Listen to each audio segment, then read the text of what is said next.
Welcome to this video. ಈ ವಿಡಿಯೋಲಿ ನಾವು 2022 ಕೆಮಿಸ್ಟ್ರಿ ಮಾಡಲ್ ಪೇಪರನ್ನು ಆನ್ಸರ್ ಮಾಡ್ತಾ ಇದ್ದೀವಿ. ಈಗ 21 ಕ್ವೆಶನಿಂದ 30th ಕ್ವೆಶನ್ ತನಕ ಆನ್ಸರ್ ಮಾಡೋಣ. 21st question is what is displacement reaction. Displacement reaction ಅಂದರೆ ಏನು? ಒಂದು ಎಕ್ಸಾಂಪಲ್ ಕೊಡಿ. ಇನ್ ಎ ಡಿಸ್ಪ್ಲೇಸ್ಮೆಂಟ್ ರಿಯಾಕ್ಷನ್ ಏನಾಗುತ್ತೆ? ಡಿಸ್ಪ್ಲೇಸ್ಮೆಂಟ್ ರಿಯಾಕ್ಷನಲ್ಲಿ an ion or an atom of an compound, ಒಂದು ಕಾಂಪೌಂಡಲ್ಲಿರುವಂತಹ ಅಯಾನ್ ಅಥವಾ atom is replaced by an ion or an atom of another element. ಇದು ಇಂಪಾರ್ಟೆಂಟ್. ಇನ್ನೊಂದು ಎಲಿಮೆಂಟು ರಿಪ್ಲೇಸ್ ಮಾಡುತ್ತೆ. ನಾವು ಈಕ್ವೇಷನ್ ಬರೆದ್ರೆ X plus Y Z is equal to X Z plus Y gives rise to X Z plus Y. ಅಂದರೆ Y Z ಕಾಂಪೌಂಡಲ್ಲಿ ವೈಯನ್ನು X replace ಮಾಡ್ತಾ ಇದೆ.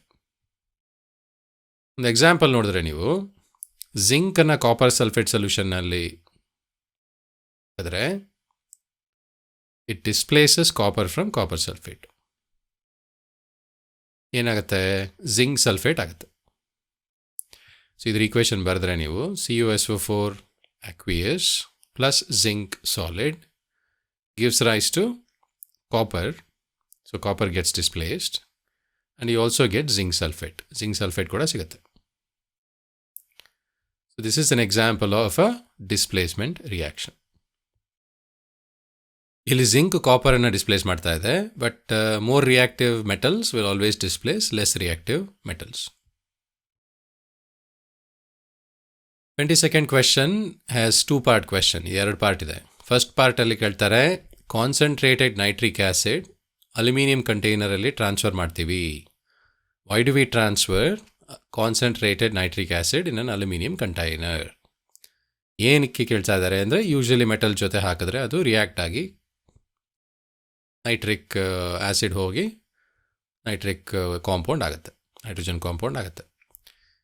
But in the case of concentrated nitric acid ಏನಾಗುತ್ತೆ ಅಂದರೆ it renders aluminium passive. Passive ಅಂದರೆ react ಆಗಲ್ಲ. ಹೇಗೆ? It forms a protective oxide layer.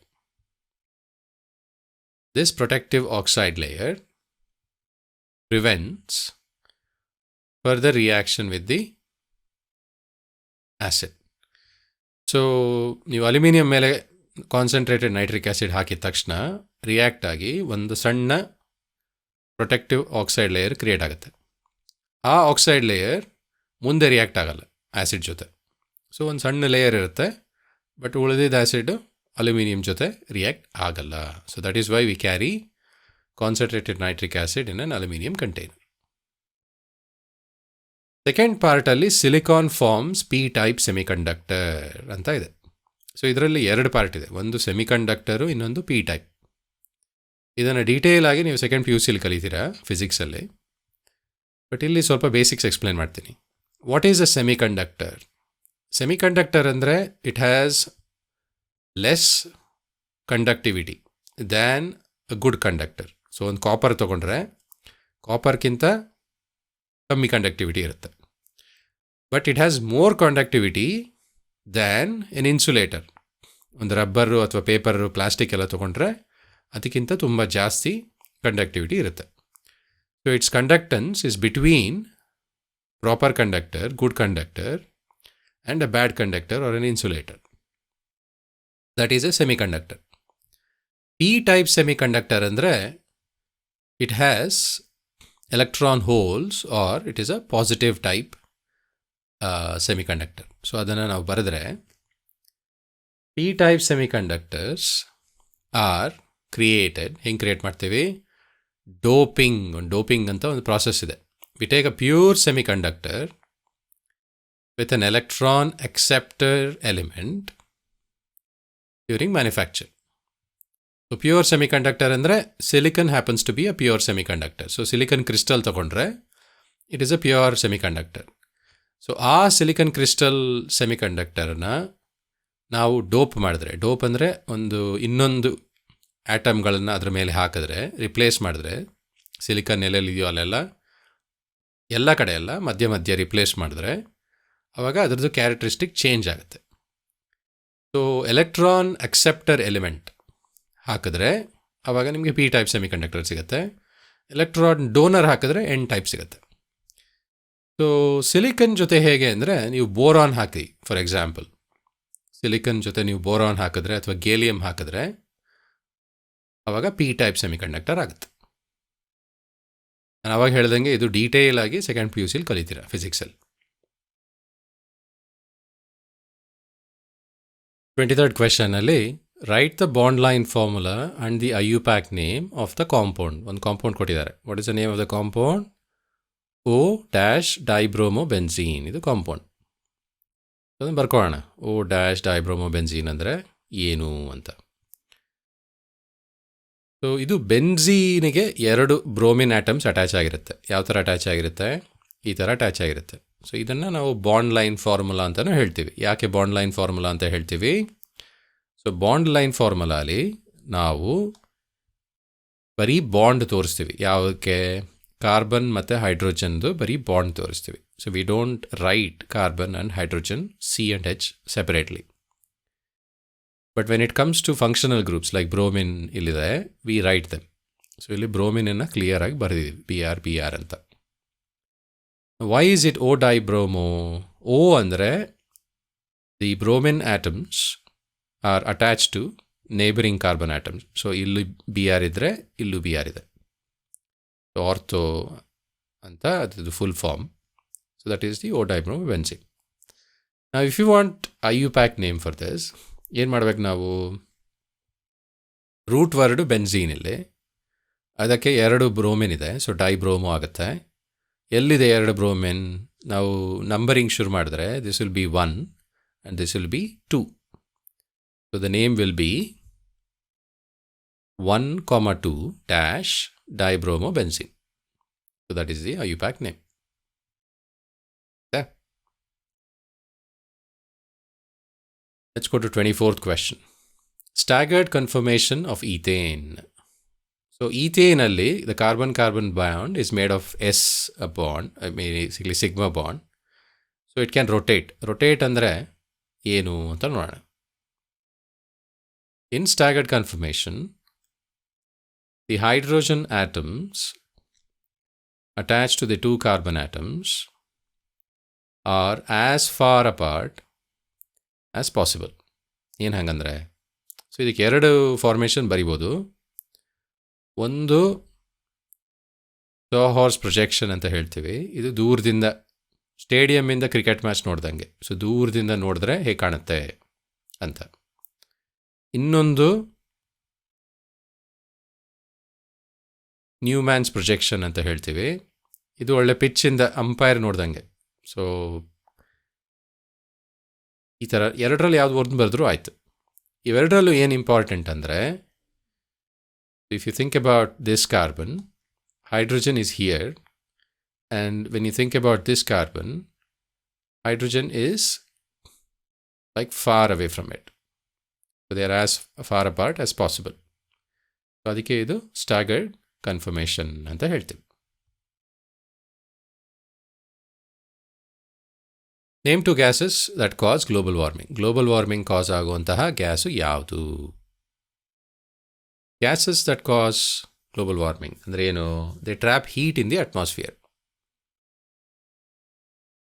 ಸೂರ್ಯನ ಹೀಟನ್ನು ಟ್ರ್ಯಾಪ್ ಮಾಡುತ್ತೆ, ವಾಪಸ್ ಹೋಗೋಕ್ಕೆ ಬಿಡಲ್ಲ.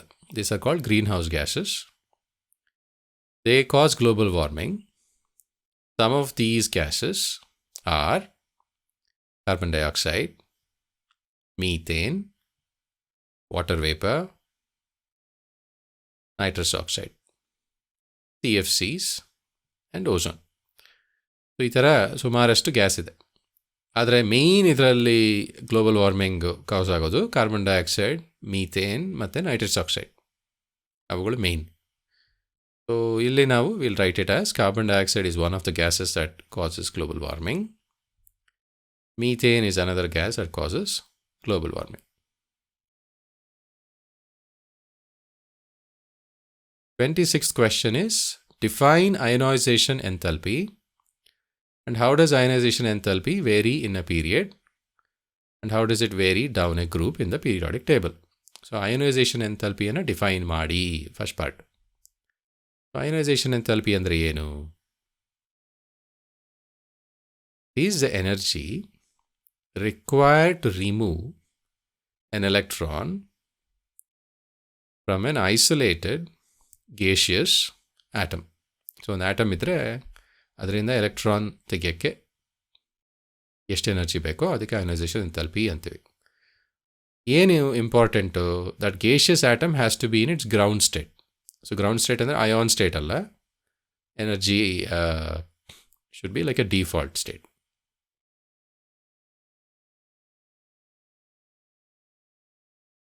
ಸೊ ಫಸ್ಟ್ ಎಲೆಕ್ಟ್ರಾನ್ ತೆಗೆದ್ರೆ ಅದಕ್ಕೆ ಫಸ್ಟ್ ಅಯನೈಸೇಷನ್ ಎಂಥಾಲ್ಪಿ ಅಂತ ಹೇಳ್ತೀವಿ.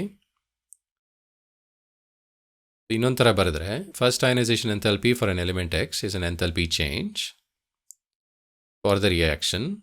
So gas loses an electron and becomes positively charge ion. So that is the enthalpy. That is the reaction for which enthalpy change is equal to first ionization enthalpy. ಹೇಗೆ change ಆಗುತ್ತೆ ಇದು? Across a period ಮತ್ತು down a group. It generally increases across a period. So ಲೆಫ್ಟಿಂದ right ಹೋದರೆ ಜಾಸ್ತಿ energy ಬೇಕು. Decreases down a group. ಮೇಲಿಂದ ಕೆಳಗೆ ಬಂದರೆ ಪೀರಿಯಾಡಿಕ್ ಟೇಬಲಲ್ಲಿ ಕಮ್ಮಿ ಬೇಕು. ಯಾಕೆ ಆ ಥರ ಆಗುತ್ತೆ? ಅಕ್ರಾಸ್ ಎ ಪೀರಿಯಡ್ ಅಂದರೆ ನ್ಯೂಕ್ಲಿಯಸ್ಸಲ್ಲಿ ಪ್ರೋಟಾನ್ಸು ನ್ಯೂಟ್ರಾನ್ಸು ಜಾಸ್ತಿ ಇರುತ್ತೆ. ಆ ಪ್ರೋಟಾನ್ಸ್ ಇರೋದ್ರಿಂದ ಜಾಸ್ತಿ ಅದು ಎಲೆಕ್ಟ್ರಾನ್ಸನ್ನು ಗಟ್ಟಿಯಾಗಿ ಹಿಡ್ಕೊಂಡಿರುತ್ತೆ. So as you grow across a period the more energy is required to remove an electron. ಗ್ರೂಪಿಂದ ಕೆಳಗೆ ಬಂದರೆ ಏನಾಗುತ್ತೆ? ಎನರ್ಜಿ ಲೆವೆಲ್ ಚೇಂಜ್ ಆಗುತ್ತೆ. First element first energy level ಆದರೆ ಸೆಕೆಂಡ್ ಗ್ರೂಪಲ್ಲಿ second element in the group will have second energy level. So energy level change ಆದರೆ the distance between an electron and nucleus increases. It becomes easier to remove an electron. So ಇದು ಅಯಾನೈಸೇಷನ್ enthalpy question. Next, ammonia molecule ಶೇಪನ್ನು explain ಮಾಡಿ using VSEPR theory ಅಂತ ಹೇಳ್ತಾರೆ. ನೋಡೋಣ ಹೇಗಿರುತ್ತೆ ಅಂತ. VSEPR theory ಪ್ರಕಾರ ಅಮೋನಿಯಾ ಮಾಲಿಕ್ಯೂಲ್ ಈ ಥರ ಇರುತ್ತೆ. ಸೊ ನೀವು ಚಿತ್ರ ಬರೀಬೇಕಾಗತ್ತೆ ಅಂತ ಅನಿಸುತ್ತೆ. ಚಿತ್ರ ಬರೆದ್ರೆ ನಿಮಗೆ ಫುಲ್ ಈಸಿಯಾಗಿ ಎಕ್ಸ್ಪ್ಲೈನ್ ಮಾಡ್ಬೋದು, ಪ್ಲಸ್ ಮಾರ್ಕು ಫುಲ್ ಸಿಗುತ್ತೆ. ಸೊ ಇಲ್ಲೇನು 3 ಹೈಡ್ರೋಜನ್ ಇದೆ, 1 ನೈಟ್ರೋಜನ್ ಇದೆ. ನೈಟ್ರೋಜನ್ಗೆ 1 ಲೋನ್ ಪೇರ್ ಇದೆ, ಅಂದರೆ 2 electron which is not part of any bond ಜೊತೆ ಇಲ್ಲ. ಇದಕ್ಕೆ ಲೋನ್ ಪೇರ್ ಅಂತ ಹೇಳ್ತೀವಿ. ಈ ಆ್ಯಂಗಲ್ 107 ಡಿಗ್ರಿ ಇರುತ್ತೆ. ಯಾವುದು? Between hydrogen and hydrogen. ಇದನ್ನು ಬೇರೆ ಥರ ಬರೆದ್ರೆ ಇದು ಲೋನ್ ಪೇರ್, ಇದು ಇವು 3 ಹೈಡ್ರೋಜನ್. ಈ ಶೇಪನ್ನು ಏನು ಹೇಳ್ತೀವಿ? ಇಸ್ ಟ್ರೈಗೋನಲ್ ಪಿರಮಿಡಲ್ ಅಂತ ಹೇಳ್ತೀವಿ. ಸೊ ಪಿರಮಿಡ್ ಥರ ಇರುತ್ತೆ, ಅದಕ್ಕೆ 3 ಸೈಡ್ ಇರುತ್ತೆ, 3 ಬೇಸ್ಗೆ 3 ಸೈಡ್ ಇರುತ್ತೆ. ಸೊ ಅದಕ್ಕೆ ಟ್ರೈಗೋನಲ್ ಪಿರಮಿಡಲ್ ಅಂತ ಹೇಳ್ತೀವಿ. It would have been tetrahedral if there were all bond pair, but ammonia has 1 lone pair, LP ಅಂತ ಬರಿತೀವಿ, on the central nitrogen atom.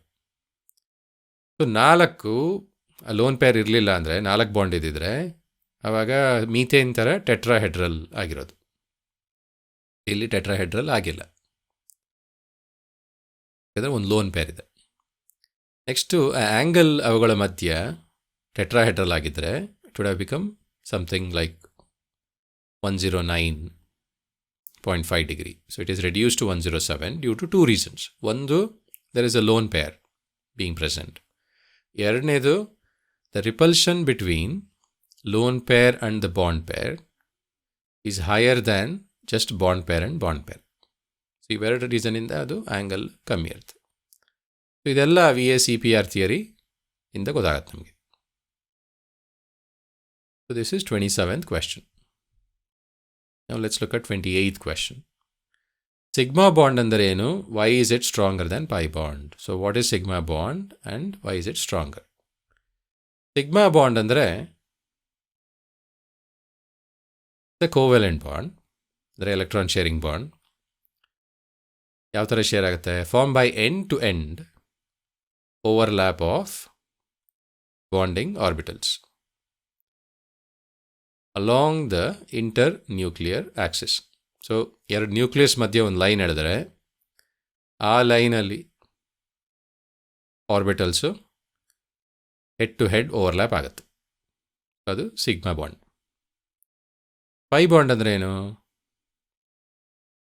Pi bond ಅಂದರೆ the covalent bond. It is also a covalent bond where the atomic orbitals overlap in such a way that their axes remain parallel to each other. ಅಂದರೆ ಓವರ್ಲ್ಯಾಪು ಆಗುತ್ತೆ, ಆದರೆ parallel ಆಗಿರುತ್ತೆ. But they are also perpendicular to inter nuclear axis. ಇದರಿಂದ the amount of overlap in pi bond is less and strength of the bond is due to the amount of overlap. So ಆದ್ದರಿಂದ ನಾವೇನು ಹೇಳ್ಬೋದು? Sigma bond is stronger than pi bond because it has larger overlap. So ಈ overlapping of orbitals ಜಾಸ್ತಿ ಇರೋದ್ರಿಂದ sigma bond is stronger than pi bond. So pi ಬಾಂಡಲ್ಲಿ ಅಷ್ಟು overlap ಇರಲ್ಲ. ಇದೆ ಅಷ್ಟೇ ಕ್ವೆಶನ್ನು. 28ನೇ ಕ್ವೆಶನ್. ಸೊ 29ನೇ ಕ್ವೆಶನ್ ಹೋಗೋಣ. Molecular orbital theory. ಸೊ ನಾವು ಅಟಾಮಿಕ್ ಆರ್ಬಿಟಲ್ ಥಿಯರಿ ಗೊತ್ತು, ಎಸ್ ಥಿಯರಿ, ಪಿ ಹೇಗಿರುತ್ತೆ, ಡಿ ಹೇಗಿರುತ್ತೆ, ಎಫ್ ಹೇಗಿರುತ್ತೆ, ಇದರದ್ದು ಆರ್ಬಿಟಲ್ಸ್. ಇದು ಅಟಾಮಿಕ್ ಆರ್ಬಿಟಲ್. ಮಾಲಿಕ್ಯುಲರ್ ಆರ್ಬಿಟಲ್ ಅಂದರೆ ಒಂದು ಮಾಲಿಕ್ಯೂಲಲ್ಲಿ ಬೇರೆ ಬೇರೆ ಆಟಮ್ ಇರುತ್ತೆ, ಅದರ ಆರ್ಬಿಟಲ್ ಹೇಗಿರುತ್ತೆ, ಅದಕ್ಕೆ ಪಾಸ್ಟುಲೇಟ್ ಬರೀರಿ ಅಂತ ಇದೆ. ನೋಡೋಣ, 3 ಪಾಸ್ಟುಲೇಟನ್ನು ನೋಡೋಣ. The electrons in a molecular orbital, electrons in a molecule are present in various molecular orbitals. As the electrons of atoms are present in the various atomic orbitals. So ನಾವು ಆಟಮ್ಸಲ್ಲಿ ಎಲೆಕ್ಟ್ರಾನ್ಸನ್ನು atomic ಆರ್ಬಿಟಲ್ಸಲ್ಲಿ ಇರುತ್ತೆ ಅಂತ ಹೇಳ್ತೀವಿ. ಅದೇ ಥರ ಮಾಲಿಕ್ಯೂಲಲ್ಲೂ ಎಲೆಕ್ಟ್ರಾನ್ಸು ಮಾಲಿಕ್ಯುಲರ್ ಆರ್ಬಿಟಲ್ಸಲ್ಲಿ ಇರುತ್ತೆ ಅಂತ. ಇದು first postulate, ಅಂದರೆ ಫಸ್ಟ್ ಅಸಂಪ್ಷನ್ ಅಂತ ಹೇಳ್ಬೋದು. Second assumption, the atomic orbitals of comparable energy and proper symmetry combine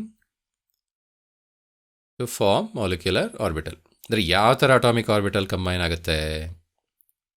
ಒಂದೇ ಸಿಮಿಲರ್ ಆಗಿರೋ ಎನರ್ಜಿ ಲೆವೆಲ್ ಇದ್ದರೆ ಅಥವಾ ಸಿಮಿಟ್ರಿ ಪ್ರಾಪರ್ ಆಗಿದ್ದರೆ ಅವು ಕಂಬೈನ್ ಆಗುತ್ತೆ. ಎಲ್ಲ ಅಟಾಮಿಕ್ ಆರ್ಬಿಟಲ್ ಜೊತೆ ಕಂಬೈನ್ ಆಗಲ್ಲ. ಸೊ ಎನರ್ಜಿ ಸಿಮಿಲರ್ ಆಗಿರ್ಬೇಕು, ಕಂಪ್ಯಾರಿಬಲ್ ಆಗಿರಬೇಕು. ಇದು ಸೆಕೆಂಡ್ ಪಾಸ್ಟುಲೇಟ್. 3ನೇ postulate, while an electron in an atomic orbital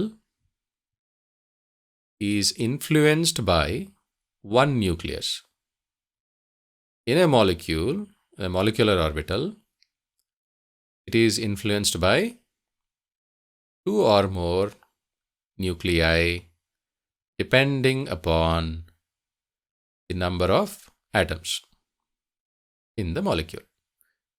Thus, an atomic orbital is monocentric while molecular orbital is polycentric. ನೀವು ಒಂದು ಆಟಮ್ ತೊಗೊಂಡ್ರೆ ಅದರಲ್ಲಿ ಒಂದೇ ಒಂದು ನ್ಯೂಕ್ಲಿಯಸ್ ಇರುತ್ತೆ. ಅದೇ ಮಾಲಿಕ್ಯೂಲ್ ತೊಗೊಂಡ್ರೆ ಅದರಲ್ಲಿ ಒಂದಕ್ಕಿಂತ ಜಾಸ್ತಿ ಆಟಮ್ ಇರುತ್ತೆ. So it has 2 or more nuclei. So 2 ಅಥವಾ ಅದಕ್ಕಿಂತ ಜಾಸ್ತಿ ನ್ಯೂಕ್ಲಿಯಸ್ ಇರೋದ್ರಿಂದ ಆ ಎಲೆಕ್ಟ್ರಾನ್ಗಳು ಮಾಲಿಕ್ಯುಲರ್ ಆರ್ಬಿಟಲ್ ಇರೋವಂಥದ್ದು ಅವುಗಳಿಂದ ಇನ್ಫ್ಲುಯೆನ್ಸ್ ಆಗುತ್ತೆ ಅಲ್ವಾ? ಸೊ ಅದಕ್ಕೇನು ಹೇಳ್ತೀವಿ? ಮೋನೋಸೆಂಟ್ರಿಕ್ ಅಂದರೆ ಒಂದೇ ಒಂದು ಸೆಂಟರ್ ಜೊತೆ ಸುತ್ತೋದು, ದಟ್ ಈಸ್ ಅಟಾಮಿಕ್ ಆರ್ಬಿಟಲ್. ಪಾಲಿಸೆಂಟ್ರಿಕ್ ಅಂದರೆ is affected around by multiple nuclei. So ಅದಕ್ಕೆ ಮಾಲಿಕ್ಯುಲರ್ ಆರ್ಬಿಟಲ್ ಈಸ್ ಪಾಲಿಸೆಂಟ್ರಿಕ್. ಸೊ ಈ 3 ಪಾಸ್ಟುಲೇಟು ನೀವು ಬೇಕಿದ್ರೆ ಬೇರೆ ಪಾಸ್ಟುಲೇಟು ಇದೆ, ಅದನ್ನು ಕಲ್ತ್ಕೊಳ್ಳಿ. ಬಟ್ ಇಲ್ಲಿ 3 ಕೇಳಿದ್ದಾರೆ, ಸೊ ಈ 3 ಪಾಸ್ಟುಲೇಟ್ ಬರೆದರೆ ಓಕೆ. Final question. 3 ಎಲಿಮೆಂಟ್ ಕೊಟ್ಟಿದ್ದಾರೆ, ಸೋಡಿಯಂ, ಫ್ಲೂರಿನ್ ಆ್ಯಂಡ್ ಅಯೋಡೀನ್. ಇದರಲ್ಲಿ we have to identify an element that exhibits only negative oxidation state. ಬರೀ ನೆಗೆಟಿವ್ ಆಕ್ಸಿಡೇಷನ್ ಸ್ಟೇಟನ್ನು ತೋರಿಸುವಂತಹ ಎಲಿಮೆಂಟ್ ಯಾವುದು? Identify the element that exhibits only positive oxidation state. ಬರೀ positive oxidation state ಮಾತ್ರ ಇರುವಂತಹ element ಯಾವುದು? ಮತ್ತು 3ನೇದು ಪಾಸಿಟಿವ್ ಇರ್ಬೋದು, ನೆಗೆಟಿವ್ ಇರ್ಬೋದು. ಸೊ ಈ ಥರ ಇದೆ. ಈಗ ಇದನ್ನು ಒಂದೊಂದೇ ನೋಡೋಣ. ಫಸ್ಟು ಫ್ಲೂರಿನ್ ನೋಡೋಣ. ಫ್ಲೂರಿನ್ ಏನು ಸ್ಪೆಷಾಲಿಟಿ ಅಂದರೆ ಇಟ್ಸ್ ಆಕ್ಸಿಡೇಷನ್ ಸ್ಟೇಟ್ ಇಸ್ -1. ಯಾವುದೇ ಕಾಂಪೌಂಡ್ ಜೊತೆ ಸೇರಿಕೊಂಡ್ರು ಅದರ ಆಕ್ಸಿಡೇಷನ್ ಸ್ಟೇಟ್ -1. ಸೊ ಆಕ್ಸಿಜನ್ ಜೊತೆ ಸೇರಿಕೊಂಡ್ರೆ for example oxidation state usually minus ಇರುತ್ತೆ. ಫ್ಲೂರಿನ್ ಜೊತೆ ಇದ್ದಾಗ ಪ್ಲಸ್ ಆಗಿಬಿಡುತ್ತೆ, because fluorine is always -1. So ನಾವು ಫ್ಲೂರಿನ್ ಏನಂತ ಹೇಳ್ಬೋದು? Exhibits only negative oxidation state ಅಂತ ಹೇಳ್ಬೋದು. ಸೆಕೆಂಡ್ ಒನ್ ಯಾವುದು? Group 1 elements. ಗ್ರೂಪ್ 1 ಎಲಿಮೆಂಟ್ ಅಂದರೆ ಫಸ್ಟ್ ಗ್ರೂಪ್, ಅವುಗಳ ಆಕ್ಸಿಡೇಷನ್ ಸ್ಟೇಟು ಯಾವಾಗಲೂ 1. ಸೊ ಸೋಡಿಯಂ, ಗೀಡಿಯಂ ಇವೆಲ್ಲ. ಸೊ ಸೋಡಿಯಂ ಗ್ರೂಪ್ 1ನಲ್ಲಿರುವಂಥದ್ದು, it exhibits only positive oxidation state. 3ನೇದು ಅಯೋಡಿನ್. ಸೊ ಅಯೋಡಿನ್ ಏನು? ಅದರ ಆಕ್ಸಿಡೇಷನ್ ಸ್ಟೇಟ್ ಸುಮಾರಿದೆ ಆ್ಯಕ್ಚುಲಿ. -1 ಇದೆ, +1 ಇದೆ, +6, +7 ತನಕ ಹೋಗುತ್ತೆ. So iodine it exhibits both positive and negative state.